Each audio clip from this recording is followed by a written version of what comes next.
제4장. 사람이 마땅히 우리를 그리스도의 일꾼이요 하나님의 비밀을 맡은 자로 여길지어다. 그리고 맡은 자들에게 구할 것은 충성이니라. 너희에게나 다른 사람에게나 판단받는 것이 내게는 매우 작은 일이라. 나도 나를 판단하지 아니하노니 내가 자책할 아무것도 깨닫지 못하나 이로 말미암아 의롭다함을 얻지 못하노라. 다만 나를 심판하실 이는 주시니라. 그러므로 때가 이르기 전 곧 주께서 오시기까지 아무것도 판단하지 말라. 그가 어둠에 감추인 것들을 드러내고 마음의 뜻을 나타내시리니 그때 각 사람에게 하나님으로부터 칭찬이 있으리라. 형제들아, 내가 너희를 위하여 이 일에 나와 아볼로를 들어서 본을 보였으니 이는 너희로 하여금 기록된 말씀 밖으로 넘어가지 말라 한 것을 우리에게서 배워 서로 대적하여 교만한 마음을 가지지 말게 하려 함이라. 누가 너를 남달리 구별하였느냐? 내게 있는 것 중에 받지 아니한 것이 무엇이냐? 내가 받았은즉 어찌하여 받지 아니한 것 같이 자랑하느냐? 너희가 이미 배부르며 이미 풍성하며 우리 없이도 왕이 되었도다. 우리가 너희와 함께 왕 노릇하기 위하여 참으로 너희가 왕이 되기를 원하노라. 내가 생각하건대 하나님이 사도인 우리를 죽이기로 작정된 자같이 끄트머리에 두셨으며 우리는 세계 곧 천사와 사람에게 구경거리가 되었노라.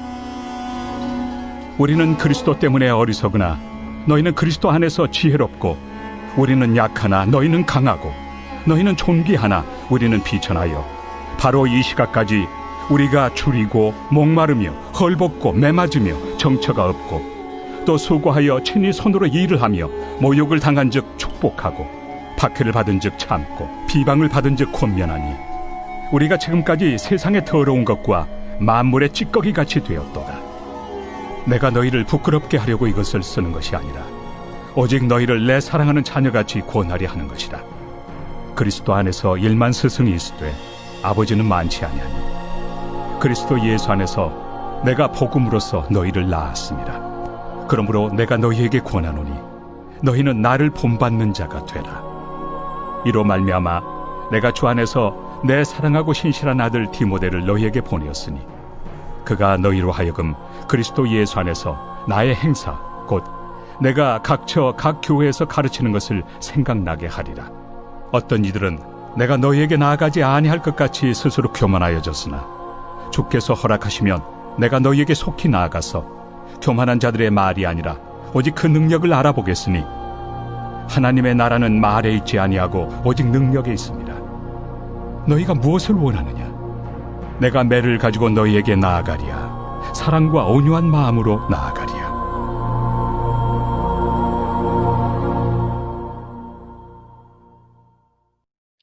(2020년 11월 20일) 새벽 하나님 말씀은 고린도전서 4장입니다. 바울은 자기나 아볼로를 그리스도의 일꾼이요 하나님의 비밀을 맡은 관리자들로 여겨야 한다고 주장합니다. 어떤 경우라도 자신들을 분쟁을 위한 간판으로 이용해서는 안 된다는 것입니다. 자기나 아볼로는 그리스도에게 채용된 일꾼들이지 파당의 이름이 될 수 없다는 것입니다. 사실 바울은 그리스도의 신실한 종으로 일했고 하나님의 비밀을 맡은 관리자로서 복음의 비밀을 드러내는데 최선을 다했습니다. 사역자에게는 바울처럼 자기가 하나님의 비밀을 맡은 자라는 긍지와 긴장된 마음이 늘 있어야 합니다.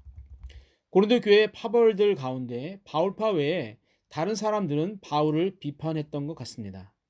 이에 대해 바울은 별로 신경 쓰지 않는다라고 말합니다. 심지어 자신이 인간의 법정에 선다 해도 그것은 매우 작은 일이라고 말합니다. 그는 자기 자신조차 자신을 판단하지 않는다고 주장하면서 자신에게서 뚜렷이 비난을 살 만한 어떤 것도 발견하지 못한다고 말합니다. 물론 이것은 자신의 완벽한 행위가 자신을 의롭게 만든다는 그런 뜻은 아닙니다. 칭의는 오직 하나님의 은혜와 믿음으로 말미암는 것이기 때문입니다. 바울은 자신을 판단하실 이는 오직 주님이시라고 못 박아 말합니다. 그는 주께서 오실 때까지 아무것도 판단하지 말라고 또한 경고를 합니다.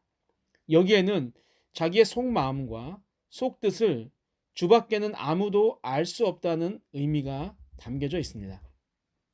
그는 최후 심판대가 이르면 주께서 어두움 가운데 가려져 있던 것들과 사역자들의 마음의 뜻을 밝히 드러내시고 각 사람에게 칭찬을 주실 거라고 확실하게 이야기합니다. 바울은 고린도 교회 교인들이 하나님의 말씀에 순종하여 파벌간 대적 행위를 그치고 더 이상 교만하게 행하지 않도록 자신과 아볼로를 언급하며 여러 말을 했다고 진술하면서 파벌 행위는 분명 교만한 행위를 동반한다고 이야기합니다. 바울은 누가 너희들을 구별하였고 너희가 가지고 있는 것 중에 받지 않은 것이 무엇이냐고 말하면서 자랑하며 파벌 다툼을 할 이유가 없고 고린도 교회가 이것저것 많이 받아서 배부르게 되니 스스로 부자라는 생각에 빠져서 사도들이 떠난 후 이파 저파 나뉘어 저마다 왕 노릇하고 있다고 책망을 합니다. 바울은 그들이 진짜로 왕이 되어 자기도 그들과 함께 왕 노릇해 보았으면 좋겠다고 말하기까지 합니다. 사랑하는 성도 여러분, 교회의 분쟁은 서로를 비참하게 만들 뿐입니다. 우리를 거룩하다고 구별하여 주신 하나님의 은혜를 기억하고 내가 가진 것 모두 하나님이 주신 것임을 잊지 않고 가진 것을 자랑하거나 또한 없는 자들을 멸시하지 않아야 합니다. 사람들 앞에 왕 노릇하고자 했던 고린도 교회 파벌과는 달리 복음 전도자로서의 바울의 삶은 인간적으로 보면 비참하기까지 했습니다.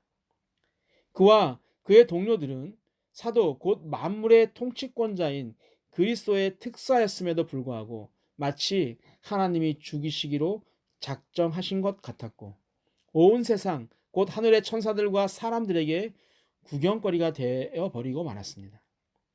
하지만 그들은 자신들이 그리스도로 인해 세상에서 어리석게 될 때 고린도 교회 교인들이 그리스도 안에서 지혜롭게 되고 자신들이 약하게 될 때 그들이 강하게 되고 또한 비천하게 될 때 그들이 존귀하게 되는 것을 보았습니다.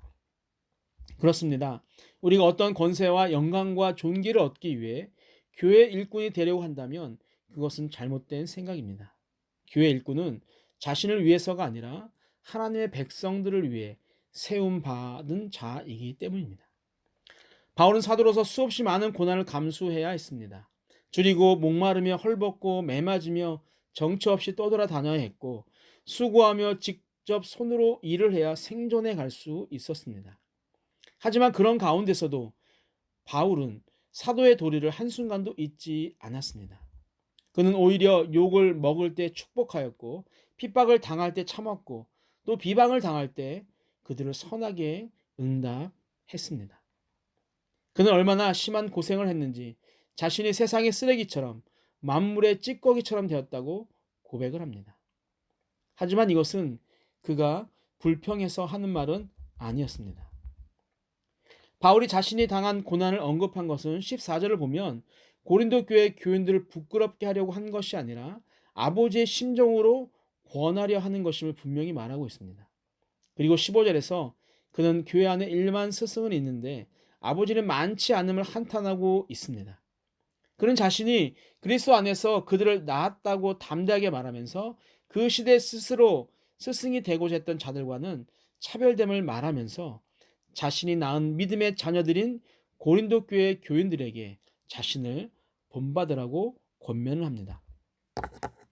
바울이 이렇게 말하는 뜻은 시선을 자기에게로 모아달라는 것이 아니라 나만 바라보라는 것이 아니라 자신이 낮은 자리에서에 처하면서 온갖 환난 가운데서도 그리스도의 모습을 본받아 섬김의 자세를 잃지 않고 인내로 그 사도의 직분을 감당했던 것처럼 너희들도 그렇게 행하라는 것입니다. 일반 교인들에 대해서는 이러한 사람이 바른 지도자이니 분쟁에 휩쓸리지 말고 교회의 지도력을 잘 분별하라는 뜻도 담겨져 있습니다. 바울은 자신의 소망을 실현하기 위해 고린도 교회에 디모데를 보냅니다. 좋은 지도자는 교회 이상을 실현하기 위해서 구체적인 노력을 하는 자입니다. 바울은 디모데를 주 안에서 사랑하는 신실한 아들이라고 부르죠. 디모데와 같은 사람은 하루아침에 태어나지 않습니다. 바울은 사실 오랜 시간을 들여서 그를 키웠고 또 디모데는 바울의 가르침을 신중하게 받으면서 훈련을 쌓았습니다. 그렇게 바울은 아들처럼 여기는 디모데를 보내서 자신이 그리스도 예수 안에서 어떤 생활 방식으로 살았는지를 생각나게 하려고 한다고 말합니다. 좋은 성도는 좋은 신앙의 모델들의 삶을 따르려고 노력하죠. 어떤 사람들은 바울을 다시는 보지 않을 것처럼 교만하게 행동했습니다. 바울은 이 사실을 염두에 두고 주께서 허락하시면 다시 너희들에게 갈 것이라고 말합니다. 가서 교만한 자들의 말이 아니라 그들의 능력을 알아보겠다고 경고하죠. 스스로 교만한 삶을 살아가는 자들에게는 능력이 나타날 수 없습니다. 진정한 능력은 참된 말씀의 전파를 통해 성령의 역사를 체험하게 하고 사람을 변화시키며 예수 그리스도를 닮아가는 삶을 살게 하고 하나님 나라를 누리며 살게 하는 것입니다. 그래서 바울은 20절에서 하나님의 나라는 말에 있지 아니하고 오직 능력에 있음이라고 말하고 있는 것입니다. 바울은 4장을 마무리하면서 고린도 교회 교인들에게 자기가 매를 갖고 가기를 원하느냐 사랑과 온유한 마음을 갖고 가기를 원하느냐고 묻습니다. 이 말의 속뜻은 내가 하나님이 허락하셔서 너희들에게 도착하기 전에 스스로 다툼과 교만으로부터 빠져나오라는 것을 말하는 것입니다. 사랑하는 성도 여러분, 교회 내에 어떠한 분쟁도 있어서는 안 됩니다. 가진 것이 조금 많고 배운 것이 조금 많다면 그것으로 어려운 자를 돕고 배우지 못한 자들에게 나누어 주면 됩니다. 또한 말만 무성하고 능력이 나타나지 않는다면 우리의 믿음은 헛것에 불과하다는 것을 잊지 않아야 합니다. 오늘 다니엘 기도의 마지막 날입니다. 사랑하는 성도와 성도의 가족을 위해 함께 기도하는 하루가 되기를 소망합니다. 우리 이 시간 함께 기도하겠습니다. 첫 번째, 남을 쉽게 판단하지 않게 하시고 사람의 판단에 민감하여 함부로 남을 대적하지 않게 하옵소서. 두 번째, 교회 일꾼들을 믿음의 아버지처럼 대하게 하시며 그들의 고난과 수고에 감사하는 마음을 갖게 하옵소서. 마지막, 일만 앞세우고 경건의 능력을 부인한 자가 되지 않게 하시고 신령한 능력 가운데 하나님 나라를 마음껏 누리며 살게 하옵소서. 함께 기도하시겠습니다.